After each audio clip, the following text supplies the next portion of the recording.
You would prefer the human race to endure, right? You're hesitating. Yeah, well, Yes? I don't know. I would... This is Peter Thiel. This is a long hesitation. This is a long hesitation. There's so many questions implicit Should in the this. human race survive?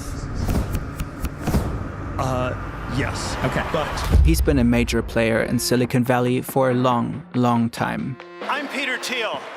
I build companies and I support people who are building new things, from social networks to rocket ships. You might know him as the multi-billionaire who co-founded PayPal and Palantir, as Facebook's first outside investor, the guy who funds out their projects like floating countries, private space travel, and the quest for immortality. Peter Thiel rejects the idea that death is inevitable. He wants to transform humanity. transhumanism was this radical transformation where your human natural body gets transformed into an immortal body. We want you to be able to change your heart and change your mind and change your whole body. But he also wants to change something else. For decades, Thiel has schemed from the shadows to reshape American politics. Tonight, I urge all of my fellow Americans to stand up and vote for Donald Trump. He bankrolled Trump's first campaign. He turbocharged J.D. Vance's career. Thiel openly questions the democratic system, and he's declared that to him, freedom is incompatible with democracy. His vision of an ideal society sounds more like an oligarchy, a country ruled by a few powerful, rich people. Or even just one. Today, his influence is rapidly expanding across the world. From the beginning of his career, he's been building tools to rewire how power works. Palantir, his brainchild, enables intelligence agencies and militaries to anticipate their enemy's next move before it's made. Maybe even your next move, too. None of this happened by accident. Peter Thiel plays the long game. He's patiently planned his moves for decades, always several steps ahead. So what does Peter Thiel actually want? What's his problem with democracy? And is there an endgame? This video is largely based on the research collected in The Contrarian, Peter Thiel and Silicon Valley's Pursuit of Power by Max Chafkin. You'll find a link in the description. New York City, 2010. A TV show has set up a night for Peter Thiel to meet Garry Kasparov, one of the greatest chess players of all time. Thiel and Kasparov have met before and get along well. They like chatting about politics, technology, and of course, chess. Peter Thiel's a die-hard chess fan. In fact, he's a national chess master. He's admired the Grandmaster Kasparov since he was a teenager. And the respect is mutual. Kasparov admires Thiel's intelligence and business sense. He's one of the probably most successful entrepreneurs of his generation. He's very aggressively investing. He looks for the future. Thiel's legendary status in business is hard to overstate. His companies have created technologies that have changed the course of the modern world. And his influence helped define tech, an industry that has produced millions of jobs and trillions of dollars of wealth. That night, Kasparov and Thiel hit up a chess club. Thiel plays a game of speed chess with the owner and wins. I'm totally embarrassed. Yes. I'm embarrassed as well. Kasparov suggests his chess skills are probably why Thiel's such a successful businessman, and why he tends to hire chess players for his companies. You know, that's why he's hiring chess players, you know. Peter just told me the story that one day had the IPO for PayPal. So he did a simul for 10 employees of PayPal. And sure, Thiel is probably onto something. Chess skills transfer well into the world of business. It's a game of strategy, where it pays off to think several moves ahead.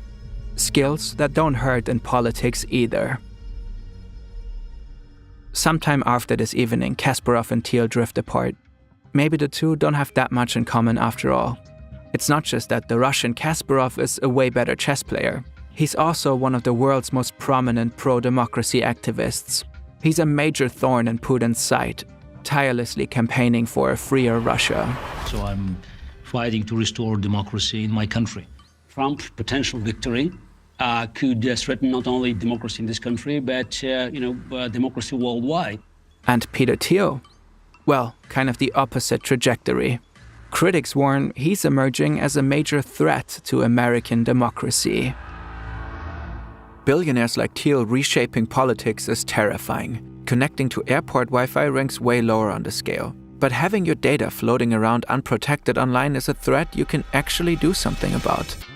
This is where today's sponsor NordVPN comes in. NordVPN encrypts your internet traffic so your personal data stays private. With the shopping season in full swing, think twice before clicking that deal that looks too good to be true. It can happen to anyone. Regular VPNs don't always protect you against fake web stores. NordVPN's Threat Protection Pro helps you avoid malware, hackers, and trackers even when you're not connected to a VPN. It's a certified anti-phishing tool recognized by leading cybersecurity labs. Try NordVPN risk-free with a 30-day money-back guarantee and go to nordvpn.com/ferntv for a huge discount plus 4 extra months. You can also scan this QR code or check the link in the description. Wait, did you actually just scan that QR code? Peter Thiel is around 8 years old when his family arrives in Swakopmund, a former German colony on Namibia's coast. He moved here with his parents and brother after some years in Ohio. During the 1970s, the city is occupied by apartheid South Africa. At the time, it's a town clinging to its German roots, where Hitler's birthday is still celebrated and the Nazi salute is a casual greeting for some. Peter's father, Klaus, takes an engineering job at a uranium mine just outside town. The mine is controversial and shrouded in secrecy. According to international law, South Africa isn't allowed to mine here, but they go ahead anyway. Extracting Namibia's uranium is part of South Africa's nuclear weapons program. The regime is secretly developing bombs to defend against a possible Soviet attack and to protect the apartheid way of life. According to a former British activist group, black laborers have worked at the mine under dangerous conditions. Meanwhile, white families like the Thiels enjoy a privileged life. Brand new medical facilities, country club memberships, kids in private school. Young Peter is reportedly first put in a whites-only school in Johannesburg, then in a German-language school in Swakopmund, where the curriculum pushes a Christian nationalist worldview and even paints white South Africans as the real victims of the region. This is where Peter Thiel spends formative years. It's a world where his family benefits from a white supremacist regime, where his father actively advances its military interests. A world where the founding belief is that some people are meant to rule, and the majority must serve. When Peter's 10, he and his family return to the US. Peter's developing into a classic nerd. He loves sci-fi and fantasy, especially Lord of the Rings. He's top of the class and becomes one of the country's top chess players under the age of 13. It's not cool to be a nerd in the 70s and 80s, so Peter is reportedly bullied on the regular. But he knows he's smart and going places. His chessboard has a sticker that says "Born to Win." Peter wants the best for himself, so he studies hard to get into the top university. At the time, Stanford is ranked number 1 in the US. When he makes it there in 1985, Stanford's a huge letdown. Peter expects fellow overachievers, but finds a party scene instead. He'd rather hit the books than the bong, and he's once again teased for being a nerd. According to the author Max Chafkin, many of the students he perceived as bullies also identify as liberals, a connection that reportedly sticks with him. We in fact asked Thiel ourselves, but didn't get a response. Peter developed into a Reagan-supporting conservative. The campus itself feels far too left-wing for him. Anti-Reagan and anti-apartheid protests are prominent, and Peter starts to clash with demonstrators. In The Contrarian, Chafkin describes how classmates recall at least one instance where Peter defended apartheid as economically sound, an allegation that Thiel has since denied. At the time, some defenders of apartheid drew on libertarian arguments. Libertarians believe the best society maximizes personal and economic freedom while minimizing government control. They see free, unregulated markets as the best way to allocate resources and drive innovation. More radical libertarians value property rights and free markets above basically anything else. Critics say this leaves little room for values like social justice, which are cast as secondary or even incompatible with the libertarian definition of freedom. From that perspective, apartheid could be rationalized. South Africa's systematic denial of civil rights was simply the price to pay for its higher level of wealth than neighboring countries. By Peter's sophomore year, he's known on campus as a hardcore libertarian. And though the 80s sees students increasingly advocate for race and gender equality, Stanford is not an entirely liberal institution. It has a fair share of other conservative and libertarian students and faculty members during Peter's time there. Still, Chefkin describes Peter feeling like he's in the minority, and that the dominant campus culture is hostile to people like him. So he does what he'll keep doing throughout his life. He builds a network of like-minded men, the beginnings of a network that will support him throughout his career, what will later be known as the so-called PayPal Mafia. With 11 other conservative men, Peter launches a campus newspaper. The Stanford Review aims to stir things up. It regularly criticizes campus culture from a conservative perspective, with a famously biting style.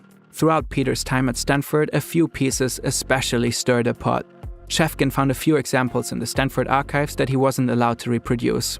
One columnist claimed that gay men engage in unnatural sex. Another complained when Stanford considered adding non-white authors to the Western culture course, arguing it signaled the decline of the West. One whole issue was devoted to passionately defending a student accused of statutory rape, who was later found guilty. Peter's not just looking to provoke. He wants money, power, and influence. And as its founding editor-in-chief, the Stanford Review launches him into the public intellectual he's known as today. The paper captures the attention of high-profile conservatives, and a bit later Peter gets a book deal. The Diversity Myth is co-authored with David Sachs, the student who wrote in defense of an accused rapist in the Stanford Review. Nowadays, Sachs is also an influential figure on the American right. He currently serves the Trump administration as the White House's AI and crypto czar. The book argues that universities are dangerous breeding grounds for left-wing intellectual conformity, that nowadays real racism barely exists in America, and that diversity initiatives pose a threat to Western culture. Sachs and Thiel have since apologized for some of the more controversial parts of the book, but these are the same anti-woke sentiments that are winning elections today. You know, I ended woke, totally. Everything woke turns to shit. Our country will be woke no longer. Though Peter has plenty of gripes about Stanford, he stays on and graduates from its law school in 1992. He moves to New York to begin his legal career. Only aiming for the best, his goal is to clerk for the Supreme Court. He's got top grades, his own influential paper, and connections to the right people. But it's not enough. I got interviews with 2 justices. They normally interview 8 people and select 4 as clerks, and I missed it with both, and it felt like it was the absolute end of the world. Peter's not used to setbacks. He plunges into what he later described as a quarter-life crisis and briefly moves back in with his parents. But back on the West Coast, Peter proves he has a knack for turning losses into big wins. It's 1996. The tech industry is booming. Silicon Valley is a place with endless possibilities, loads of investor money, and above all, unclear rules. Peter wants in. Sure, he can't really code, but he can hand that off on someone else. Peter studies up on hedge fund management, raises some capital, and reinvents himself as an investor. At the same time, he continues publishing anti-woke columns. One that claims Indigenous Peoples Day is anti-Western winds up in the Wall Street Journal. By chance, Peter meets the brilliant young cryptographer Max Levchin. Max is obsessed with Palm Pilots, clunky little handheld computers. At the time, they're barely more than a calendar with an internet connection. Not all investors would listen to a 20-something jabber away about Palm Pilots. But Peter's not a typical investor. Max believes Palm Pilots will have way more potential if they can be linked to businesses. If personal devices were linked to a business's infrastructure, a whole new world of uses would open up. Like connecting an individual directly with a bank. All someone needs to figure out is how to build an encrypted network that can securely link a handheld device with a corporate system. And Max believes he can do it. He is way ahead of his time, and Peter sees the potential immediately. He offers Max a $250,000 investment the very next day. Peter will become known for these big bets on inexperienced founders. Bets that very often pay off. On the surface, PayPal looks just like another convenient way to pay. But in reality, it was built on a radically libertarian vision. Money moving freely, beyond government control. The same vision that would later drive the crypto movement. And just like crypto, that freedom quickly attracts the gray areas of the economy. PayPal's early growth comes from industries most banks avoided, like gambling and NSFW stuff. Good thing Peter's been nurturing his political connections. As Chefkin tells it, Thiel worked to keep his business alive by lobbying Congress to keep online gambling legal and to stop PayPal from being treated as a national bank. We also asked Peter Thiel directly about this, but didn't get a response either. E-commerce is exploding in popularity. There's high demand for a tool that can simplify online transaction. And Max and Peter aren't the only ones working on a solution. PayPal isn't even the only online payment startup in the same building. There's a very similar company on the same floor. It's called X.com, and its founder has a lot in common with Peter. Most notably, Elon Musk is also an enterprising immigrant with roots in South Africa. Like Peter, he also shows little regard for traditional rules of the banking industry. Playing by every rule only slows down growth. But for a while, they have no idea what each other's companies are for. Until a PayPal employee finds a business plan for X.com in a dumpster. And then it becomes impossible to ignore each other. They become two of the biggest fish in the sea of online payments. PayPal's growing rapidly, but at the same time bleeding funds. Every new user gets a cash bonus, most transactions rack up fees, and servers are expensive. Worse, the anonymity that makes PayPal attractive also opens the door to credit card fraud, and PayPal would have to refund the victim's stolen money. Max left in response by building an anti-fraud system called Igor, software that flags suspicious patterns and blocks scam transactions. All the while, user anonymity is still preserved. Igor successfully curbs fraud by half of what it was. The FBI takes interest in the technology and starts using the software to catch money launderers. Still, PayPal isn't profitable. Peter thinks he knows the answer. It has to become a monopoly. Eliminate competitors, dominate the market, and set the rules. As Peter often puts it, competition is for losers. Competition is for losers. Competition is for losers. This strategy will come to define Peter Thiel's success. He'll outline it in the business best-selling book 0 to 1, and it will become a guiding principle in the tech industry. What I think everybody who is a founder or entrepreneur should aim to do is build a monopoly. And all the great companies that people have built are monopolies of one sort or another. By 2000, the online payment space has grown more competitive, and PayPal is still operating at a loss. Elon suggests a merger, and Peter agrees. Uniting is their best chance for survival. According to The Contrarian, they clash from the start. Over the name, over the software. Elon becomes CEO because he's a bigger shareholder, but Peter allegedly can't stand his leadership. He's said to think Elon's a reckless egomaniac, and Elon is said to think Peter's a sociopath who only cares about money. Their battles stall the company's growth. So Thiel decides to end them. Elon goes on his honeymoon, leaving the CEO position undefended. And in an elegant, calculated move, Peter captures it. Levchin and others loyal to Thiel start voicing their gripes about Musk. They manage to convince enough board members to oust Musk and to insert Thiel as temporary CEO, a position he'll keep.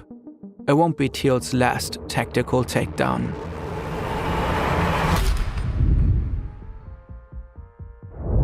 As CEO of PayPal, Peter Thiel is on a whole new playing field. In 2002, he secures a landmark deal. eBay acquires PayPal for $1.5 billion. Thiel becomes a multi-millionaire at 35 years old, walking away with at least $55 million from the deal. Now he has the capital and credibility to pursue his wildest dreams. The day he signs the deal is the day he also steps down as CEO. PayPal was just a stepping stone. Now he's ready to move on to bigger and bolder projects, and to live the high life as a very rich person. He buys a silver Ferrari and fancy apartments. Now the formerly bullied kid is the life of the party. More and more people want to be in his orbit. Thiel's personal trajectory is skyrocketing. But the country is spiraling. In the wake of 9/11, Americans also face a recession, an unpopular war, and widespread trauma. Thiel is anxious too. He's increasingly concerned with the threat of religious terrorism. He finds the Bush administration isn't tough enough on Islam. His politics seem to shift. At Stanford, he wrote fiery libertarian essays railing against government power.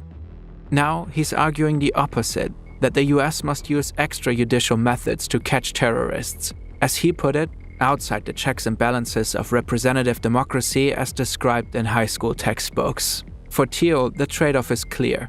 The West must compromise. More security, less freedom. And he sees a business opportunity in it. What if Igor, the software Max Levchin built to catch fraudsters, could be retooled to catch terrorists?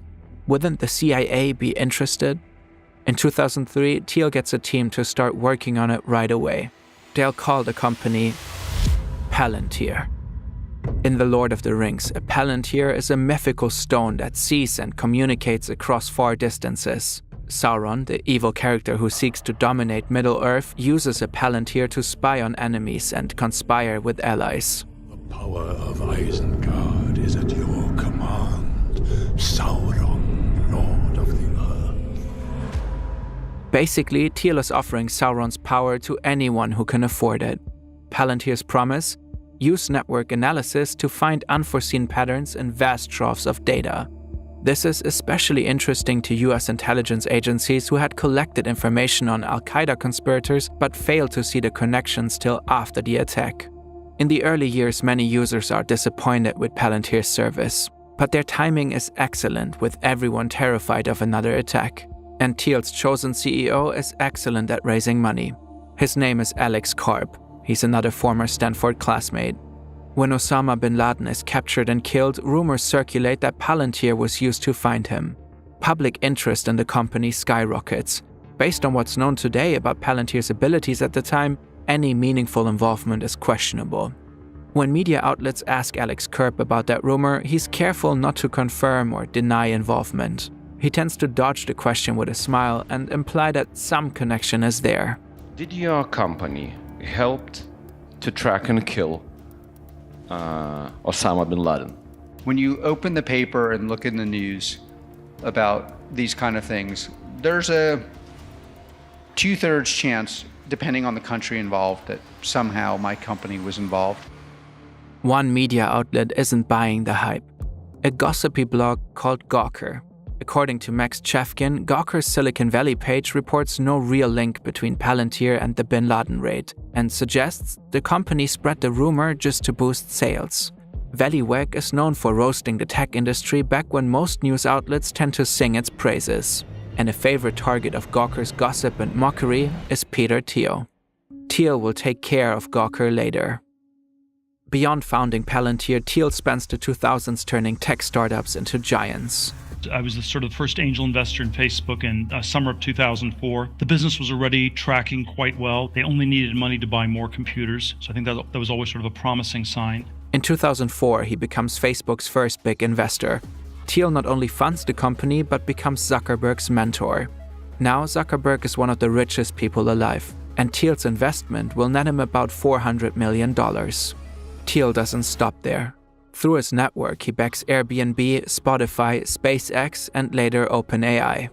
In 2007, Thiel seems to have spotted the financial crisis early.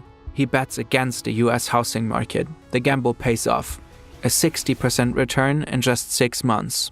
Banks will collapse, and around 9 million Americans will lose their jobs. But for Thiel, it's cause for celebration.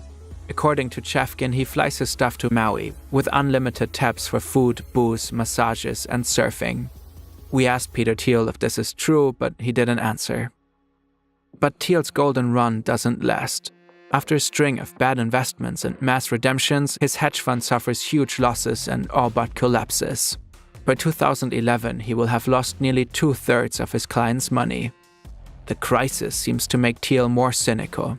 In 2009, he writes that he still believes in libertarian principles, but no longer in democracy. I no longer believe that freedom and democracy are compatible, he declares. He argues that America has been in decline since the 1920s, when women gained the right to vote and when the Great Depression created mass unemployment. In his view, women and poor people are especially hostile to libertarian policies. Their ability to vote stands in the way of his ideal society. The essay makes waves. Gawker Media calls him a loopy libertarian, ridiculing him for wishing women couldn't vote. Thiel later clarifies it's not that he wants to take one class of voters' rights away. The problem is that Americans in general won't vote for libertarian policies. So, better to do away with democracy altogether? Meanwhile, Gawker Media gleefully reports Thiel's investment failures. They claim he exaggerates his net worth and make fun of his hypocrisies. Gawker reported on a lot of important topics other media outlets wouldn't touch till much later, like the crimes of Harvey Weinstein and Jeffrey Epstein. But they also posted a lot of arguably cruel gossip. In 2007, they outed Thiel's sexual orientation with a post titled, "Peter Thiel is totally gay, people."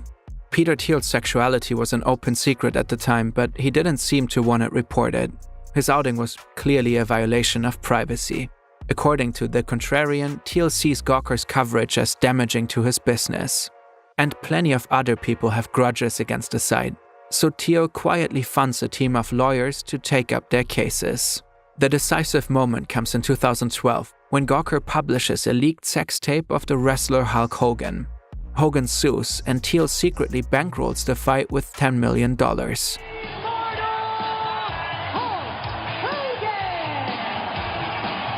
The stage is set for a major courtroom battle. Hulk Hogan, former professional wrestler turned reality star, is taking on media website Gawker. Gawker is hit with just over $140 million in damages and files for bankruptcy in 2016.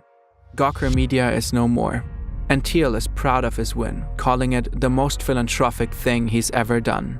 In an interview, he compares the journalists behind the company to terrorists. The world learned that it's dangerous to mess with Peter Thiel. Reporters Without Borders called his feat a serious threat on freedom of the press. Critics argue that this set a precedent for wealthy individuals to weaponize the courts and bury media that criticizes them. But Peter Thiel is just getting started.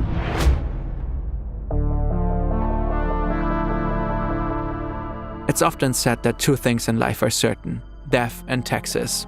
Well, Peter Thiel disagrees. What others see as inevitabilities, Thiel sees as problems to be solved. He famously funds biotech companies pursuing life extension. His hatred of taxes has him pour resources into anti-tax political actions and also seasteading, man-made island nations free from income tax and governmental regulations. A floating libertarian utopia where he can escape systems he finds oppressive, an idea he has since abandoned. He looks into other exit plans, like a bunker in New Zealand, which he also later drops, and the chance for humanity to reach Mars. This becomes Peter Thiel's pattern, seeking escape. Escape from rules that govern everyone else. But escape on Peter Thiel's scale doesn't come easily. Immortality research and space exploration require massive resources. Changing tax laws requires massive influence. Fortunately for Thiel, his wealth and influence have grown enormously, so he can attempt to reshape politics to enable his search for escape. In 2007, he does something unusual for Silicon Valley entrepreneurs. He starts funding presidential candidates. His first big bet is the libertarian Ron Paul, a long-shot candidate for presidency, but a politician with a passionate base. Like Thiel, Paul is an advocate for extreme free market capitalism. They're also both skeptical of climate change to different degrees. Ron Paul doesn't win the 2008 presidency. Obama does. In 2012, Ron Paul runs again, and this time Thiel is his biggest donor by a long shot. Thiel wasn't really banking on Paul's win. Instead, he was thinking ahead. In an interview with the magazine Slate from 2012, Thiel says he was really campaigning for 2016, building up a strong libertarian base. Thiel seems to want a candidate who will ensure his wealth will be protected, one who will grant more power to the tech industry, and one who shares his view that America is in decline and needs a strong man to become great again. When Trump is revealed as the best candidate to promote those aims, Thiel donates $1.25 million to his campaign. In 2016, Thiel takes the stage at the Republican National Convention during primetime. Tonight, I urge all of my fellow Americans to stand up and vote for Donald Trump. Thiel campaigns for Trump as if his views represented Silicon Valley. But at the time, Trump is deeply unpopular in tech. Of the top tech companies in the Valley, not a single CEO donates to Trump's 2016 campaign, and Thiel's support of Trump makes him somewhat of a pariah. According to the contrarian, friends cut ties with him or refuse to discuss politics. Thiel is unbothered. They'll change their tune soon enough. Besides, he's starting to lean into his image as the Silicon Valley supervillain. He reportedly once said, "I'd rather be seen as evil than incompetent." When Trump shocks the world by winning, Thiel is part of the transition team. His role is to appoint people who will disrupt regulatory bodies like the Federal Trade Commission and the Food and Drug Administration. A dream job for Thiel, who's railed against governmental regulation for decades. Thiel reportedly suggests 150 names to Trump. According to Max Chefkin, his list includes, to no surprise, ultra-libertarians, but also very controversial figures. Fringe people from his growing network of far-right reactionaries. Trump only approves a handful of them, the least controversial suggestions that Thiel makes. So Thiel's first attempt at capturing the White House seems to have failed. Politically, Thiel retreats to the background for a bit. He and his partner have their first child, and he seems to focus on family life for a while. But the background is where Peter Thiel thrives the most. Outside of politics, Thiel's businesses are skyrocketing, especially Palantir. During COVID, Palantir wins government contracts to analyze pandemic data, tracking infections and vaccines.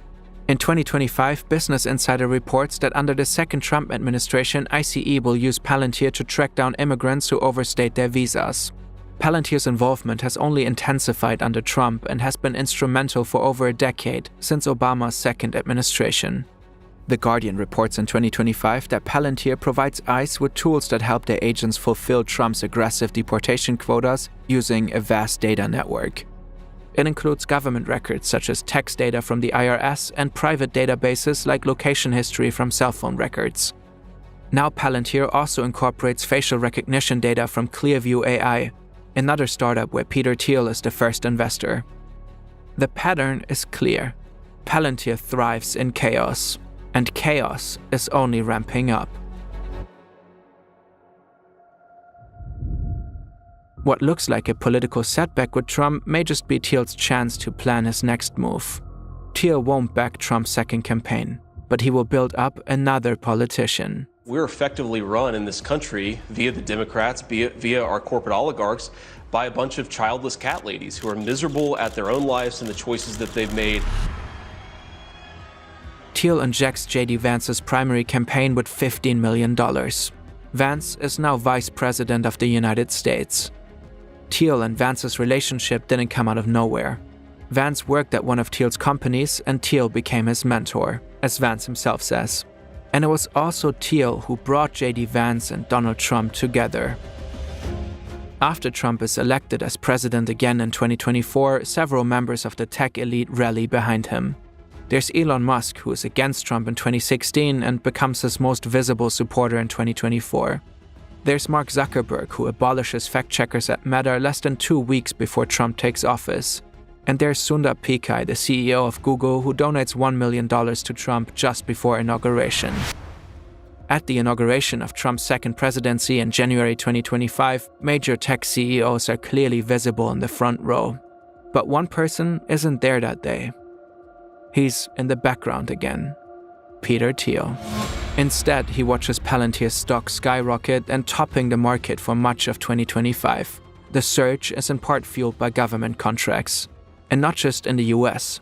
Palantir has been hired by Israeli forces allegedly to enable AI-powered targeting of Palestinians, which the company denies, and by Ukraine in its war against Russia. These and other contracts not only boost Palantir's profits, they also give the company access to extremely sensitive data. Few assets carry more power or more potential for harm. So who decides how it's used? We reached out to Peter Thiel as well as Palantir because we had a lot of questions. Unfortunately, none of them were answered. In 2012, Peter Thiel said, "One of the things I like about technology is that when technology is unregulated, you can change the world without getting approval from other people. At its best, it's not subject to democratic control and not subject to the majority, which I think is often hostile to change."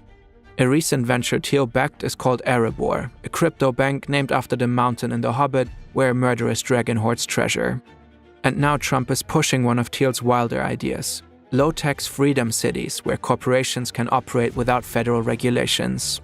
We'll actually build new cities in our country again. These freedom cities will reopen the frontier, reignite American imagination. Freedom cities aren't just for making a lot of money. The goal is also to conduct research without governmental approval. One such place already exists, Prospera in Honduras. You already know who helped fund it. The libertarian utopia Peter Thiel dreams of no longer needs Mars or the open ocean. It's being built right in America.